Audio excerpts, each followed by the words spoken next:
Hey there, guys. Welcome back to my channel. My name is Cerise Fairfax, and I'm coming at you from the Dominican Republic on the North Coast in a province by the name of Puerto Plata, in a municipal called Sosua, in a little area where I live with the locals called Los Charamicos. And, guys, today I am giving you an informational story, a truth tale that you may be surprised about. So, for those of you who don't know, every Tuesday I bring out the news on this channel about the Caribbean, but more specifically, the Dominican Republic. On Thursdays, I bring out truth tales, tales that are true from right here in the Dominican Republic. Now, lately, a lot of them have been about relationships. Most of them have always been, but lately, more specifically, about women that have been doing men wrong.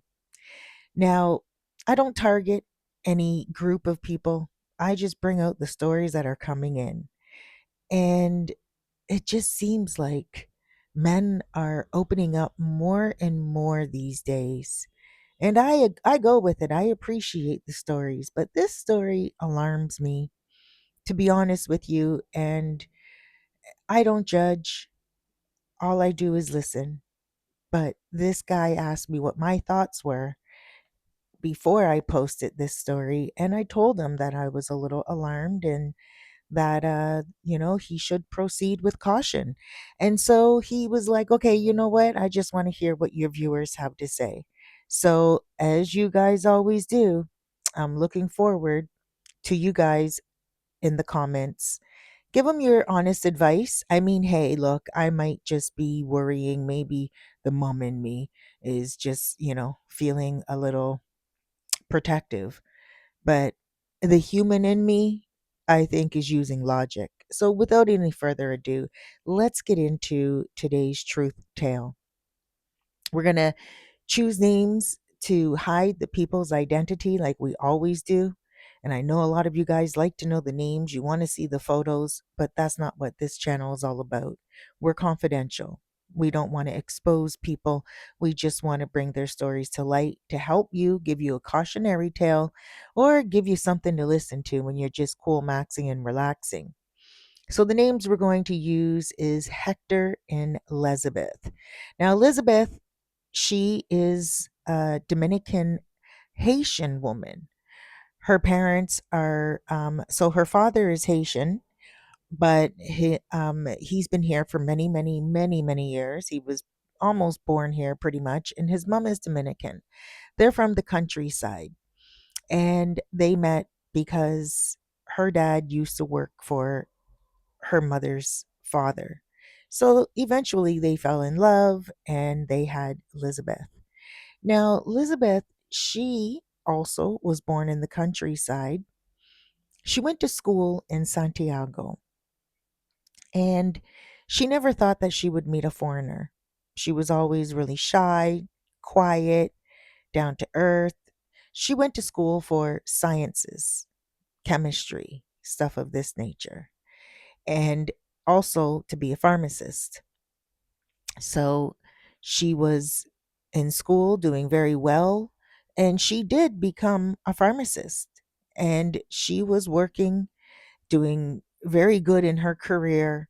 And one day, Hector, who is a foreigner, walked into the pharmacy that her family owned.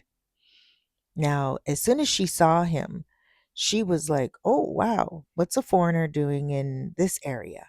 Because although she went to school in Santiago, when she was finished school, she moved back to the countryside. And her pharmacy, her parents' pharmacy, was just pretty much bricks and mortar and a zinc roof. It was not like what you would imagine in a large city. It was very humble. They rarely had all the medications. They would have to get it delivered from Santiago to their countryside. And so she couldn't figure out what he was doing in her pharmacy. Now, when he walked in, he had an infection.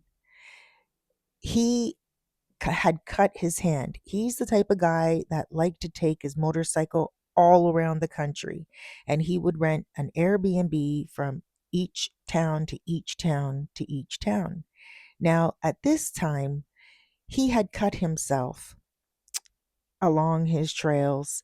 And when he sliced himself, it started to hurt. It started to get infected. And so finally, he was stubborn. He said he didn't want to see a doctor. He was using salt water from the sea. He's that type of person.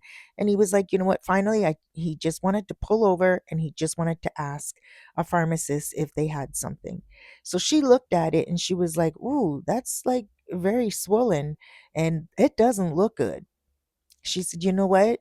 We don't have the medication here right now, but we can order it from Santiago and it could be here by this afternoon.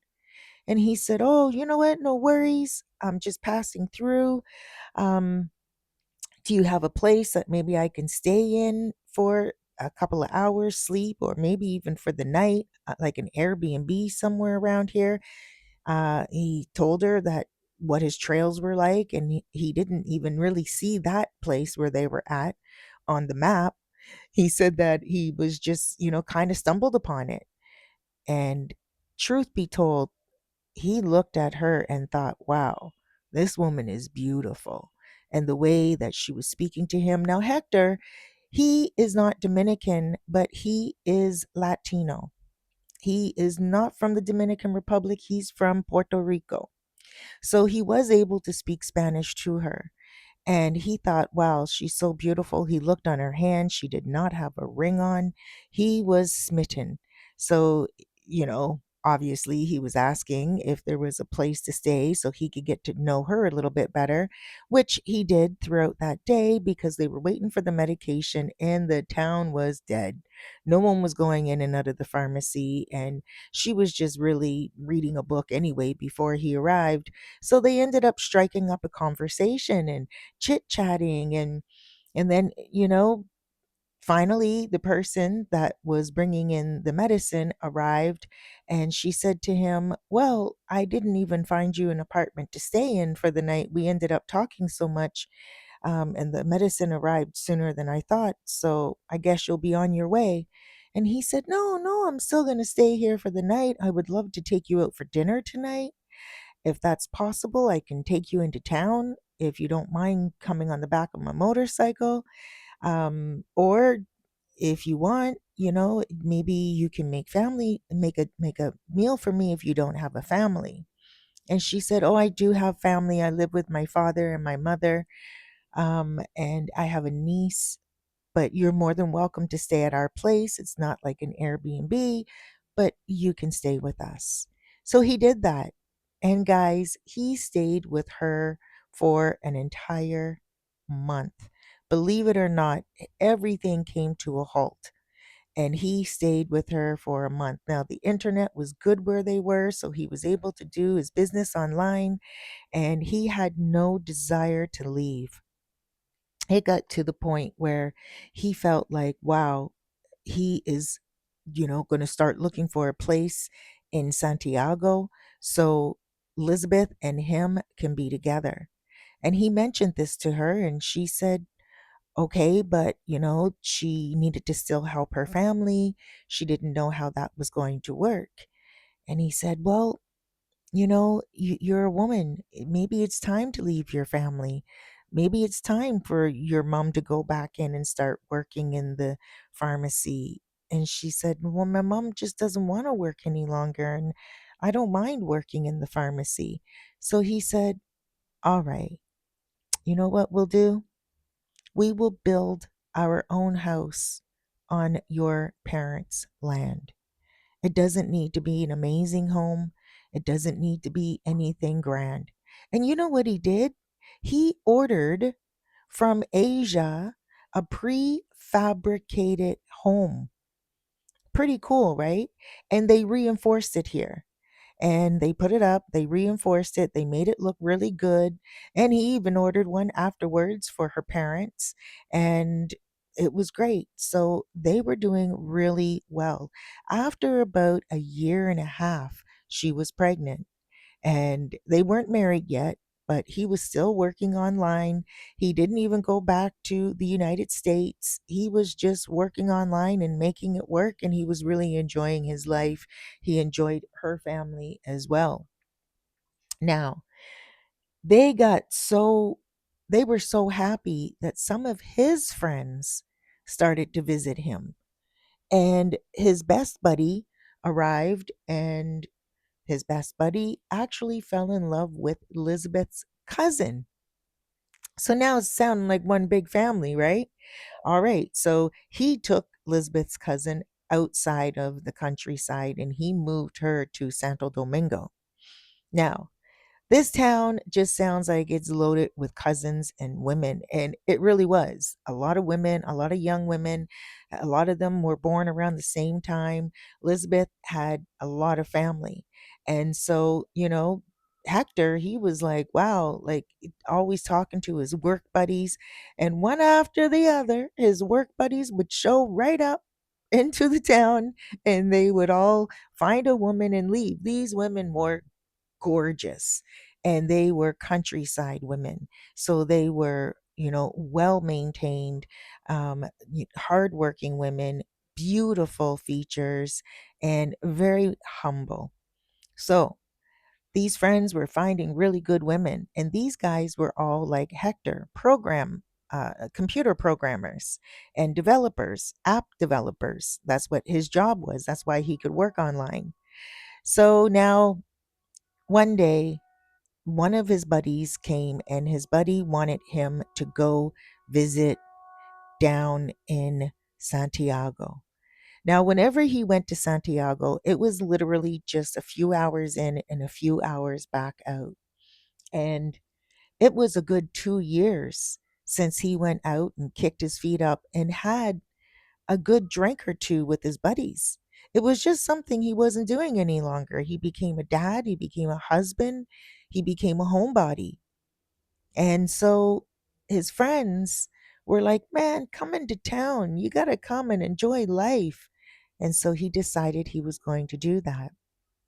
And he told Lisbeth, he said, I'm going to go with the guys. We're going to go, they rented a nice little place and it's in town. We're just going to go have some drinks, some cigars. We're going to catch up. And she was supportive and she said, okay. But that night, before he was supposed to go the next day, he dropped really ill. He started to vomit. He started to shake. He started to sweat, diarrhea. He was up all night. By the next day, he was sleeping. He couldn't even leave the house. And Lisbeth had to tell them, look, like he can't go. And they were like, okay, no worries, no problem. Maybe he can come tomorrow or, before we leave, whatever, maybe we can come see him. And she was like, yeah, sure, you can come see him. But, he's not really up to drinking or anything of that nature. So they said, all right, you know what? We'll just let him chill. If he needs anything, let us know. So he was sick until the day they left. Well, that was pretty much it. Then some more friends came a couple of months later. And again, this time he was like, I'm going to town. Like, I am going to go and enjoy myself because it was an even bigger group of friends from his work and also from his past. And the same thing happened. He got sick again. This time, he was so sick, he was almost vomiting up blood. Now, he was pooping blood. He didn't know what was happening. He was really scared and he thought he was going to have to go to the hospital for tests. But she took very good care of him because she's a pharmacist, and she said, nope, you got to take this, you got to take that. And his friends were like, dude, why do you get sick every time your buddies are in town? You get anxious or something? And he's like, no, he doesn't know what it is. So 3 times is magic, right? The buddies show up, and this time it is a huge event. They were all coming to this province, Puerto Plata, for a golfing trip. Now, Hector, he wasn't really much of a golfer, but he always did enjoy going golfing when he was living in the United States, just to go hit some in the holes and hang around with the guys afterwards. For him, that camaraderie was so deep. And so when they showed up, this time they were staying for 2 weeks. It was a long trip. Some were coming in for a week, some were leaving after a few days. So but overall, the trip was going to be 2 main weeks. So, the day of arrival, he was scheduled to go to them and, do the setup and everything.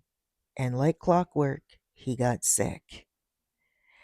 And this time, he got so sick that he demanded his wife to drive him to the hospital. And she refused. She said, "Listen, you're just sick. You know this happens every time your friends are around. Just relax. I'm going to give you some soup. I'm going to give you some medication." And he told her, "No, there's something wrong because this is really weird. This is really strange now." And her father demanded as well. Her father said, "Take your husband to the hospital or you're going to lose him." And she did. She took him to the hospital. When he arrived at the hospital, they did blood tests after blood tests, and they found medication in his blood that was mixed with some other medication that nobody should ever take because it will make everyone violently ill.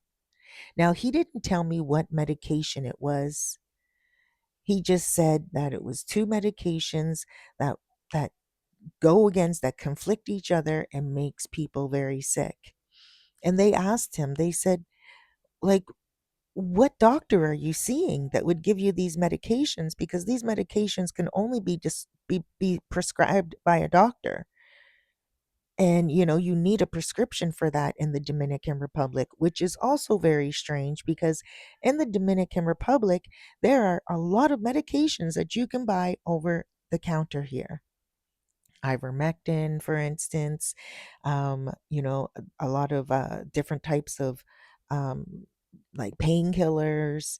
And so this doctor said to him, "Whatever doctor you're seeing is giving you medication that can only be prescribed, and any doctor would know that these two medications together is a no-no." And so he looked at his wife, and she looked down, and he thought, why would it be her? So he thought it had to be his mother-in-law because his mother-in-law is also a pharmacist. He didn't say anything. The doctor said to him, "Listen, I need to know who this doctor is that you're seeing." Now, this guy, he said, "I'm not Hector." He said, "I'm not seeing a doctor. My wife is a pharmacist, and I read online sometimes some medicines that are good for the body, so I self prescribe." And the doctor said, "Well, yeah, you're not a doctor, so you should not be doing that. So leave those medications alone in that pharmacy." Hector lied, and so he left with his wife, and in the car, it was a very quiet ride back home. He was afraid of her. He was terrified of her. He didn't know what to do. He didn't know if it was her or her mother. He didn't know if she was trying to kill him for his big insurance payment, his death insurance. He was terrified. So they got back to the house. He didn't eat from her. He didn't drink from her. About 3 days later, he told her, he said, "I'm fasting, I'm fasting." And he did. He fasted. He didn't eat anything out of the house. He didn't drink anything out of the house. He fasted and he only drank water. And then he messaged his buddy and he told his buddy to pick him up. He didn't tell her that he messaged his buddy. So his buddies, three of them, showed up And he said to them, when you come, you don't come directly to the house. There is a grocery store down the street. I'm going to take my motorcycle to the grocery store and I'm going to get in the car with you guys. And that's it. They listened. They didn't question.